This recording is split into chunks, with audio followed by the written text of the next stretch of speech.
Novel محمد بن قاسم دوسری قسط۔ گزشتہ قسط کے آخر میں آپ نے سنا تھا ایک آن کے لیے سلمیٰ کے پاؤں زمین سے پیوست ہو کر رہ گئے، پھر وہ لپک کر آگے بڑھی اور دروازہ کھول دیا۔ سلمیٰ کے سامنے ایک بلند قامت انسان کھڑا تھا۔ دروازہ کھلتے ہی اس نے سوال کیا، کیا یہ عبداللہ کا گھر ہے؟ پیشتر اس کے کہ سلمیٰ کوئی جواب دیتی، بجلی چمکی اور ابو الحسن سلمیٰ کو پہچان کر اندر داخل ہوا۔ ابو الحسن نے کہا، اوہو تم، مجھے افسوس ہے کہ اس وقت میری وجہ سے تمہیں بارش میں بھیگنا پڑا۔ سلمیٰ نے اپنے دل میں کہا، کاش تم یہ جان سکتے کہ اس بارش کی بوندیں کس قدر خوشگوار ہیں۔ اور پھر ابو الحسن سے مخاطب ہو کر بولی، چلیے۔ برآمدے میں طلحہ اور عبداللہ ابو الحسن کی آواز سن کر اس کے استقبال کے لیے کھڑے تھے۔ عبداللہ نے آواز دی، کون؟ ابو الحسن۔ ابو الحسن نے برآمدے کی سیڑھی پر قدم رکھتے ہوئے کہا، جی ہاں میں ہی ہوں، مجھے افسوس ہے کہ میں نے خام خواہ اس وقت آپ کو تکلیف دی۔ طلحہ نے پوچھا، کہیے خیریت تو ہے نا؟ آپ کے ساتھی کہاں ہیں؟ ہاں خیریت ہے، میں ان سب کو جہاز پر چھوڑ آیا ہوں، مجھے معلوم نہ تھا کہ یہاں تک پہنچنے کے لیے مجھے اتنے مراحل سے گزرنا پڑے گا۔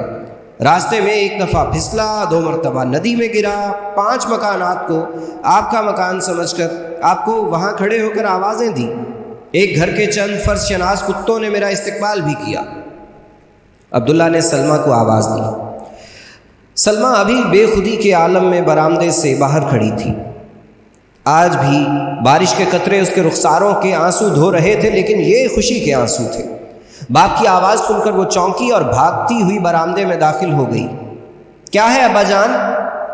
بیٹی جاؤ، ان کے لیے کھانا اور کپڑوں کا جوڑا لے آؤ، اور باقی مہمانوں کے لیے بھی کھانا تیار کرواؤ، میں انہیں بلانے کے لیے جا رہا ہوں۔ ابو الحسن نے کہا، کھانا ہم سب کھا چکے ہیں، آپ تکلیف نہ کیجیے۔ کپڑے بدلنے کے بعد ابو الحسن عبداللہ اور طلحہ سے دیر تک باتیں کرتا رہا۔ اس نے دیر سے واپس آنے کی یہ وجہ بیان کی کہ بصرہ سے اسے افریقہ ایک مہم میں شریک ہونے کے لیے بھیج دیا گیا تھا۔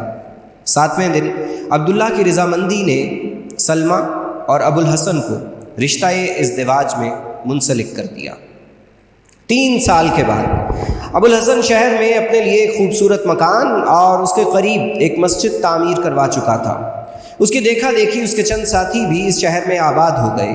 5 سال کے عرصے میں ابو الحسن اور طلحہ کی تبلیغ سے مقامی باشندوں کے چند گھرانے دائرہ اسلام میں داخل ہو گئے، اور ابو الحسن نے مسلمان بچوں کی تعلیم و تربیت کے لیے ایک مدرسہ تعمیر کر کے درس و تدریس کے فرائض طلحہ کے سپرد کر دیے۔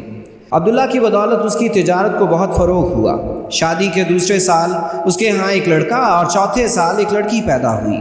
لڑکے کا نام خالد اور لڑکی کا نام ناہید رکھا۔ 10ویں سال ایک اور لڑکا پیدا ہوا، لیکن 3 ماہ کی عمر میں والدین کو داغ مفارقت دے گیا۔ جب خالد کی عمر 7 اور ناہید کی عمر 5 سال کی تھی تو سلمیٰ کے باپ نے چند دن موسمی بخار میں مبتلا رہنے کے بعد داعی اجل کو لبیک کہہ دیا۔ ابو الحسن کو دنیا کی ہر نعمت میسر تھی، اس کے پاس مال و دولت کی کمی نہیں تھی، اسے اپنے بیوی بچوں سے بے انتہا محبت تھی، لیکن یہ محبت اسے گھر کی 4 دیواری میں پابند سلاسل نہ رکھ سکی۔ وہ قریباً ہر سال فریضہ حج ادا کرنے کے لیے ایک طویل بحری سفر کی کٹھن منازل طے کرتا۔ 5 دفعہ اس نے ایشیائی کوچک اور شمالی افریقہ میں جہاد کرنے والی افواج کا ساتھ بھی دیا۔ ہر بار جہاد اور حج سے واپس آنے کے بعد وہ فنون حرب اور مذہبی تعلیم میں اپنے بچوں کا امتحان لیتا۔ خالد تیر اندازی، شاہ سواری، تیغ زنی اور جہاز رانی کی تعلیم میں اپنے باپ کی بہترین توقعات پوری کر رہا تھا۔ ناہید 12 سال کی عمر تک تیر اندازی کے علاوہ سرکش گھوڑوں پر سوار ہونا سیکھ چکی تھی۔ پڑھنے لکھنے میں بھی طلحہ کو اس کی غیر معمولی ذہانت کا اعتراف تھا۔ راجہ کے ساتھ ابو الحسن کے تعلقات بہت خوشگوار تھے۔ مہارانی ایک مدت سے سلمیٰ کی سہیلی بن چکی تھی۔ وہ ہفتے میں 1-2 بار پالکی بھیج کر ماں اور بیٹی کو اپنے محل میں بلاتی۔ راجکماری ناہید سے اس قدر مانوس ہو چکی تھی کہ خود بھی کبھی کبھی ابو الحسن کے گھر چلی آتی تھی۔ راجکمار عمر میں خالد سے 4 سال بڑا تھا، لیکن پھر بھی وہ خالد کو ہر بات میں قابل تقلید سمجھتا تھا۔ ایک دن دلیپ سنگھ نے راجا کے سامنے فنون حرب میں خالد کی غیر معمولی استعداد کی تعریف کی۔ راجا نے پوچھا، کیا وہ ہمارے راجکمار کا مقابلہ کر سکتا ہے؟ دلیپ سنگھ نے جواب دیا، مہاراج، ہمارے راجکمار نازوں کے پلے ہوئے ہیں۔ راجا نے کہا، لیکن وہ بہت چھوٹا ہے۔ دلیپ سنگھ نے جواب دیا، مہاراج، اگر عرب مائیں بچپن سے اپنے بچوں کی اس طرح تربیت نہ کرتیں تو آج وہ آدھی دنیا پر قابض نہ ہوتے۔ میں نے سنا ہے کہ عرب مائیں 14 سال کے بچوں کو میدان جنگ میں بھیج دیتی ہیں۔ راجا نے پوچھا، خالد کی عمر کیا ہے؟ مہاراج، یہی کوئی 12 سال۔ آخر ان بچوں میں کیا خوبی ہے جو ہمارے بچوں میں نہیں ہے؟ دلیپ سنگھ نے جواب دیا، مہاراج، اگر برا نہ مانے تو میں عرض کروں۔ راجا نے کہا، کہو۔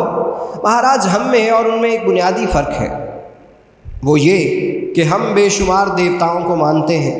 ان دیوتاؤں کے علاوہ دنیا کی ہر وہ طاقت جو ہمیں خوف زدہ کر سکتی ہے ہماری نگاہوں میں دیوتا کا درجہ حاصل کر لیتی ہے۔ مثلاً ہماری راہ میں اگر کوئی دشوار گزار پہاڑ آ جائے تو ہم اپنی قوت تسخیر کے امتحان کے بجائے اسے دیوتا سمجھ کر اس کی پوجا شروع کر دیتے ہیں، لیکن وہ صرف ایک خدا کو مانتے ہیں اور اس کے سوا روئے زمین کی کسی بڑی سے بڑی قوت کے سامنے سر جھکانا گناہ سمجھتے ہیں۔ اس کے علاوہ ان کا ایمان ہے کہ انسان مر کر فنا نہیں ہوتا بلکہ موت کے بعد اس کی نئی زندگی کا آغاز ہو جاتا ہے۔ ابو الحسن نے ایک دن مجھے بتایا تھا کہ جب خالد رضی اللہ تعالی عنہ ان کا بہت بڑا سپہ سالار شام کی طرف پیش قدمی کر رہا تھا تو شام کے گورنر نے اسے لکھا تھا کہ تم پہاڑ سے ٹکرا رہے ہو، تمہارے 40,000 سپاہیوں کے مقابلے میں میرے پاس 2.5 لاکھ ایسی فوج ہے جو بہترین ہتھیاروں سے مسلح ہے۔ اس کے جواب میں مسلمانوں کے سالار نے لکھا تھا کہ مجھے تمہاری طاقت کا اندازہ ہے، لیکن تم شاید یہ نہیں جانتے کہ تمہارے سپاہیوں کے دلوں میں جس قدر زندہ رہنے کی آرزو ہے، میرے سپاہیوں میں موت کی تمنا اس سے بھی کہیں زیادہ ہے۔ راجا نے کہا، دلیپ سنگھ، میں یہ چاہتا ہوں کہ راجکمار کی سپاہیانہ تربیت ابو الحسن کو سونپ دی جائے۔ تم اس سے ملو، اگر وہ یہ خدمت قبول کرے تو ہم اسے ایک معقول معاوضہ دینے کے لیے تیار ہیں۔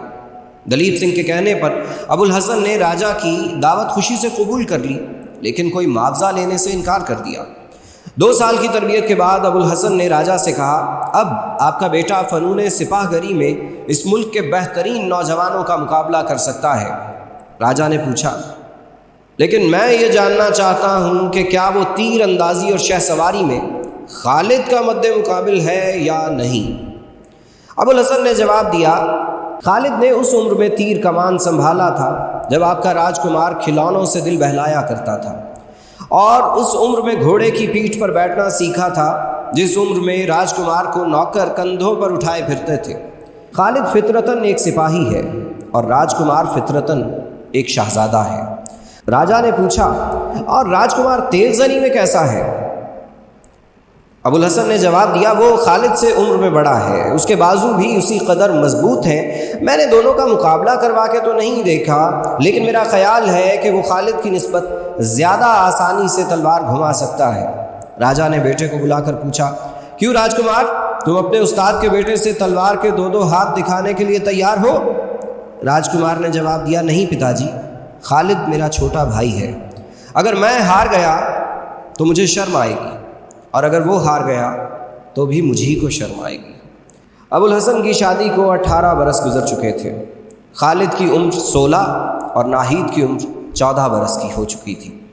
خلیفہ ولید بن عبد الملک کی مسند نشینی کے ساتھ مسلمانوں کی نئی فتوحات کا آغاز ہو چکا تھا۔ ایک دن سندھی تاجروں کا جہاز آیا، ان کے ساتھ عمان کا ایک عیسائی بھی تھا۔ سندھ کے تاجروں نے جزیرے کے عربوں سے ترکستان اور شمالی افریقہ میں مسلمانوں کی شاندار فتوحات کا ذکر کیا۔ عمان کے تاجر نے ان تمام باتوں کی تصدیق کی۔ ابو الحسن اور اس کے چند ساتھی حج کے لیے تیار تھے۔ اب حج کے ارادوں کے ساتھ شوق جہاد بھی شامل ہو گیا۔ راجا باہر سے آنے والے تاجروں کی زبانی نئے ممالک کی خبریں نہایت دلچسپی سے سنا کرتا تھا۔ مسلمانوں کی تازہ فتوحات کی خبریں سن کر اس نے ابو الحسن کو بلایا اور مسلمانوں کے خلیفہ اور عراق کے گورنر کو سونے اور جواہرات کے چند تحائف بھیجنے کی خواہش ظاہر کی۔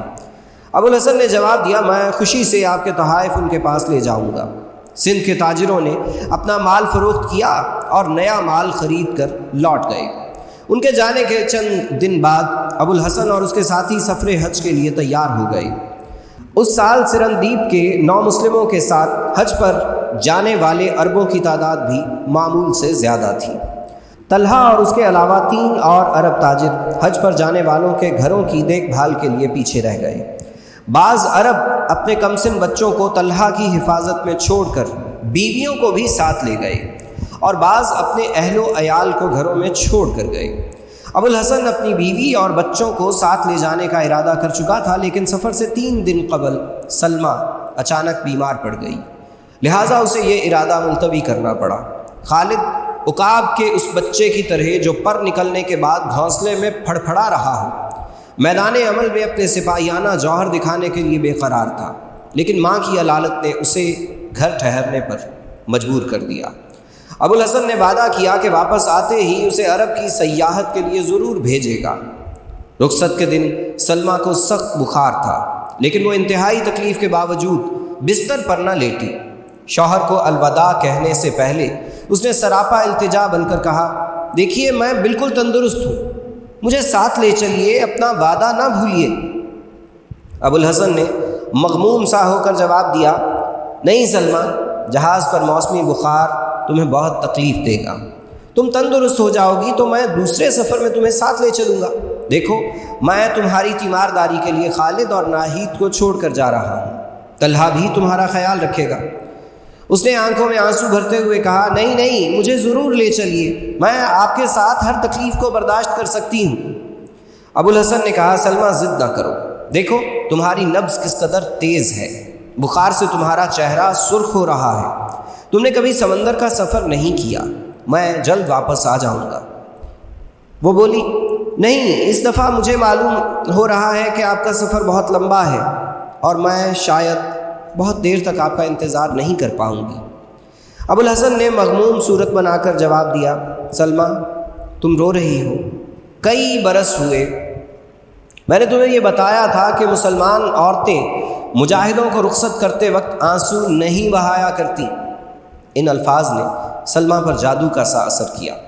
اس نے آنسو پونچھ ڈالے اور مسکرانے کی کوشش کرتے ہوئے بولی، میرے اس درجہ مغموم ہونے کی وجہ یہ نہ تھی کہ آپ جا رہے ہیں، بلکہ یہ تھی کہ آپ مجھے چھوڑ کر جا رہے ہیں۔ آپ اگر ایک بار مجھے میدان جہاد میں لے جاتے تو پھر شاید مجھے کمزوری کا طعنہ نہ دیتے، میں آپ کے ساتھ تیروں کی بارش میں کھڑی ہو سکتی ہوں، لیکن آپ کے انتظار میں ہر روز صبح و شام کوٹھے کی چھت پر چڑھ کر سمندر کی طرف دیکھنا میرے لیے صبر آزما ہوگا۔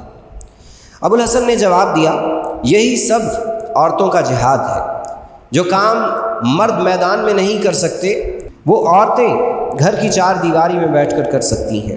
عورتیں خالد رضی اللہ عنہ اور مسنہ رضی اللہ عنہ نہیں بن سکتی، لیکن ان کی ماؤں کا رتبہ ضرور حاصل کر سکتی ہیں۔ آج ہمارے سپاہی اپنے گھروں سے کوسوں دور لڑ رہے ہیں اور ان کے عزائم وہ عورتیں بلند رکھتی ہیں جو صبر و استقلال سے گھروں میں ماؤں، بہنوں اور بیویوں کی ذمہ داری سنبھالے ہوئے ہیں۔ ان پر اعتماد کی بدولت ان کے دل میں یہ خیال بے چینی پیدا نہیں کرتا کہ گھر پر ان کے ننھے بھائیوں اور بچوں کا کیا حال ہوگا۔ سلمہ تم ہی بتاؤ، کیا وہ سپاہی جسے یہ خیال ہو کہ اس کی بیوی رو رو کر اندھی ہو گئی ہوگی اور بچے گلیوں میں ٹھوکریں کھا رہے ہوں گے، ایک بہادر کی طرح مسکرا کر جان دے سکتا ہے؟ فرض کرو اگر میں نہ آؤں تو عرب کی دوسری ماؤں کی طرح خالد کو جہاد پر رخصت نہیں کرو گی؟ سلمہ نے جواب دیا، آپ یقین رکھیے، اگر آپ خالد کے لیے ایک برا باپ بننا گوارا نہیں کرتے تو میں بھی بری ماں بننا پسند نہیں کروں گی۔ شام کے وقت ابو الحسن کا جہاز روانہ ہوا۔ سلمہ ناہید کے ساتھ چھت پر کھڑی سمندر کی طرف دیکھ رہی تھی۔ ضبط کے باوجود اس کی آنکھوں میں آنسو آ گئے۔ ناہید نے کہا، امی جان، آپ نے ابا جان سے وعدہ کیا تھا کہ آپ ہمارے سامنے آنسو نہیں بہائیں گی۔ سلمہ نے آنسو پونچھتے ہوئے جواب دیا، بیٹی کاش یہ میرے بس کی بات ہوتی، تمہارے باپ کے مقابلے میں میرا دل بہت کمزور ہے۔ سلمہ یہ کہہ کر بیٹھ گئی۔ ناہید نے اس کی نبض پر ہاتھ رکھتے ہوئے کہا، امی آپ کو ابھی تک بخار ہے، آپ بستر پر لیٹ جائیں۔